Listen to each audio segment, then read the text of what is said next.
বিএনপির ফাঁদ ও রোজার আগে নির্বাচন থেকে সরে আসতে আমিরে জামাতের প্রতি আমি জরুরি আহ্বান জানাচ্ছি। দর্শক, আপনি একমত কিনা এই আহ্বানের সাথে মন্তব্য করে জানাবেন। প্রথমেই ভূমিকায় বলে নিতে চাই, আমরা বিশ্বাস করি বাংলাদেশের সবচাইতে যোগ্য এবং দেশপ্রেমিক রাজনৈতিক দল জামাত ইসলামী। জামাত ইসলামীর লোকজন যোগ্য, অ্যাট দি সেম টাইম সৎ।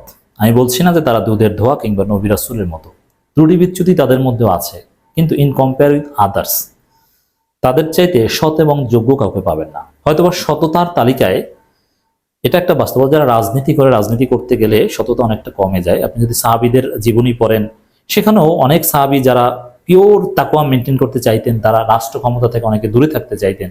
কারণ রাষ্ট্র ক্ষমতা, রাজনীতি, অর্থনৈতিক হিসাব নিকাশ এগুলোর সাথে আসলে অনেক বিচ্যুত হয়। এটা সাহাবা ইকরামদের জমানা থেকেই শুরু হয়েছিল। আপনি হয়তোবা জামাতের চাইতে সৎ লোক পেতে পারেন, কিন্তু সৎ প্লাস যোগ্য এই দুইটা একসাথে পাবেন না। এখন শুধু সৎ হলে তো আর রাজনীতি কিংবা রাষ্ট্রের লাভ নাই। রাজনীতি কিংবা রাষ্ট্রের লাভ হচ্ছে সৎ কিংবা যোগ্য হলে। বরং সততার কিছু ঘাটতি থাকলেও ইন কম্পেয়ার উইথ আদার্স আপনি কতটুকু ভালো, এটাই তো মাসলাহাতে মুরসালা, এটাই দেখতে হবে।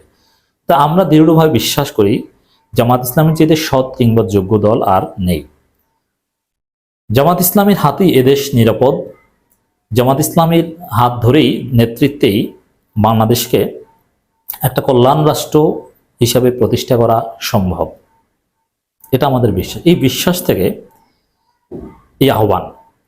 আমরা এও বিশ্বাস করি, ওই যে খোলা চিঠি দেয় না, এই খোলা চিঠির মতো আমি বলছি, হঠাৎ করে লন্ডন সফর থেকে এসে বিগত কয়েক মাসের অবস্থান থেকে সরে এসে জামাত শিবিরকে লজ্জার মধ্যে ফেলে দিয়ে আমিরে জামাত রোজার আগে যে নির্বাচনের দাবি করেছেন, এই নির্বাচনের দাবি জামাত শিবিরের জনশক্তিদের হতাশ করেছে, তাদের ক্ষুব্ধ করেছে।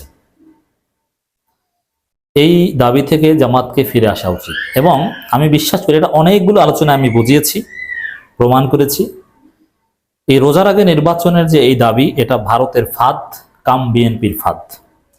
তারেক রহমানের ঔষধের ফলে জামাত এই দাবি করছে। এবং এটা যে সমঝোতা হয়েছে এটা নিশ্চিত, কারণ লন্ডনে যাওয়ার আগে জামাতের লোকজন ডিসেম্বর নির্বাচনকে গালাগালি করত, আর লন্ডন সফর থেকে আসার পর আরবিতে ডিসেম্বরের নির্বাচনের দাবি তুলছে। এবং বিএনপির লোকজনও জামাতকে রাজাকার বলা, স্বাধীনতা বিরোধী বলা, ধর্ম ব্যবসায়ী বলা সাথে সাথে বন্ধ করে দিয়েছে। এর মানে সমঝোতা তো নিশ্চিত। এই সমঝোতা ভারতের মধ্যস্থতা হয়েছে। জামাত কতটা আসন পাবে এগুলো নিয়েও কথাবার্তা হয়েছে বলে আমরা ধারণা করছি, মিলে যাচ্ছে। তো এই জায়গাটা থেকে ফিরে আসার আহ্বান জানাচ্ছি। কি কি কারণে? এক নম্বর কারণ, জামাত ইসলামীর রাজনীতির অস্তিত্ব থাকবে না যদি এভাবে বিএনপির ফাঁদে থাকে, বিএনপির সাথে জোট করে নির্বাচন করে। কেন থাকবে না? দেখেন, বা এমনিতেই 2001 সাল থেকে বাংলাদেশে জামাত ইসলামীর কোনো রাজনীতি নেই। কারণ জনগণ জামাতকে ভোট দিতে পারেনি, জনগণ ভোট দিয়েছে বিএনপি জামাতকে। জামাত একটা ধর্মভিত্তিক রাজনৈতিক দল, জামাতের একটা আদর্শ আছে, আর বিএনপি জামাতের আদর্শের উল্টো দল। তা আপনি যদি যুগের পর যুগ, আজীবন 2001 থেকে 2025 বছর হয়ে গেল, অথচ অর্জন তেমন কিছুই না। অথচ এই আমিরে জামাতি বলেছিলেন যে 2006 সালের 28 অক্টোবরের পর থেকে বিএনপির সাথে জোটের প্রয়োজনীয়তা ফুরিয়ে গিয়েছে।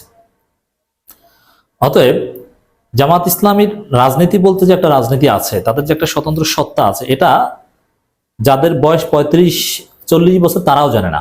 কারণ 2001 সালে ভোট দিয়েছিল যারা, তাদের বয়স এখন প্রায় 40 বছর। আপনি চিন্তা করেন, যার বয়স 40 বছর, যে এখন থানা আমির, জেলা সেক্রেটারি, তারাই জানেন না বা দেখেন নাই যে জামাতের রাজনীতি বলতে কিছু আছে বাংলাদেশে। তারা দেখেছেন যে বিএনপি জামাত। তো এখন জামাতের যে স্বতন্ত্র আদর্শিক রাজনীতি, এটা দেখানোর একটা সময় এসেছে। অথচ এই সময় আবার জামাত ইসলামী বিএনপির ফাঁদে পড়েছে। তো এই ফাঁদ জামাত ইসলামীর রাজনীতির স্বতন্ত্রতা ধ্বংস করবে বলে আমরা মনে করি। এবং এই সুযোগে ধর্মভিত্তিক রাজনীতিতে জামাতের সুপ্রিমেসিটা চরমোনাই দখল করবে।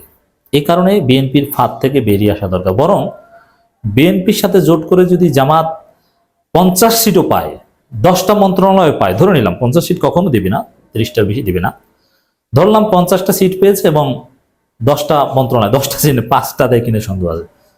তা আমরা যদি ধরে নিই 50 সিট এবং 10 মন্ত্রণালয়, বরং তার চাইতে জামাত ইসলামী এককভাবে কিংবা ইসলামপন্থীদের সাথে জোট করে নির্বাচন করে যদি 10 সিট এবং 0 মন্ত্রণালয় পায়, তাও লাভ ভবিষ্যতের জন্য, আদর্শের জন্য। এই জন্য জামাতের রাজনীতির পিউরিটির জন্য, জামাতের অস্তিত্ব ধরে রাখার জন্য, বিএনপির এই ফাঁদ থেকে ফিরে আসার জন্য আমরা আহ্বান জানাচ্ছি। দ্বিতীয় কারণ, জামাত শিবিরের জনশক্তিরা এটা একদম মানতে পারছে না। জামাত শিবিরের লোকজন সকালে এক কথা বলবে, বিকালে এক কথা বলবে, এটা জামাত শিবির আদর্শের সাথে যায় না। অতএব ফিরে আসুন। তৃতীয় হচ্ছে, ইসলামপন্থীদের ভোটের বাক্স একটা হবে, এই স্লোগান জনপ্রিয়তা পেয়েছে এবং এটার বন্দোবস্ত তৈরি হয়েছে। চরমোনাই জামাত কাছাকাছি এসেছে। সেই জায়গা থেকে যদি জামাত বিএনপির সাথে যায়, তাহলে নিশ্চিত চরমোনাই বা ইসলামপন্থীদের সাথে জোট হবে না। অবশ্য ইসলামপন্থীদের মধ্যে মামুনুল হকরা অলরেডি বিএনপি জামাতের সমঝোতার মধ্যে আছে, এটা আমি জানি। কিন্তু মামুনুল হকের দল ছোট দল। ইসলামপন্থীদের ঐক্য মানে জামাত চরমোনাই ঐক্য, এর বাইরে ইসলামপন্থীদের ঐক্য ওইভাবে কার্যকর হয় না। মাঠে ময়দানে গ্রামের সব জায়গায় ভোট আছে বা সংগঠন আছে শুধু জামাত এবং চরমোনাই। এই জন্য জামাত চরমোনাই জোট ছাড়া ইসলামপন্থীদের জোট এটা অকার্যকর। যেখানে জামাত চরমোনাই জোট বা ইসলামপন্থীদের ভোটের বাক্স একটার রাস্তা মোটামুটি বন্দোবস্ত ক্লিয়ার, সেখানে জামাত যদি এখন বিএনপির ফাঁদে পা দেয় অথবা বিএনপির সাথে জোট করে, তাহলে ইসলামপন্থীরা, হুজুররা, আলেম ওলামারা জামাতকে আজীবন গাদ্দার বলবে, মোনাফেক বলবে, ধান্দাবাজ বলবে। এটা জামাত গ্রহণ করতে পারবে না, এটা সহ্য করতে পারবে না, এটা জামাতের জন্য ভালো হবে না। এই কারণে বিএনপির ফাঁদ এবং রোজার আগে নির্বাচন থেকে জামাতকে ফিরে আসার আহ্বান জানাচ্ছি।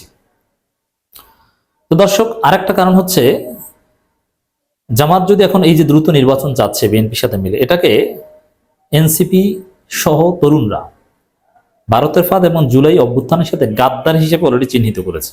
তো জামাত যদি বিএনপির সাথে এভাবে থাকে, তাহলে ইতিহাসে আরেকবার গাদ্দার হিসেবে প্রমাণিত হবে। 1971 সালে জামাত জনগণের বিরুদ্ধে অবস্থান নিয়েছিল। এই ঘা 55 বছর পরও জামাত ঘোচাতে পারেনি। এখন জুলাই অভ্যুত্থানের স্পিরিটের বিরুদ্ধে দাঁড়ালে জামাত জুলাই শহীদদের জন্য কত কিছু করলো। এখন যদি তারা এই ভারতের ফাঁদেই পা দেয়, তাহলে এই অর্জনগুলো এই যা করেছে সব ধ্বংস হয়ে যাবে। তখন ইতিহাসে আরেকবার গাদ্দার হিসেবে জামাত পরিগণিত হবে।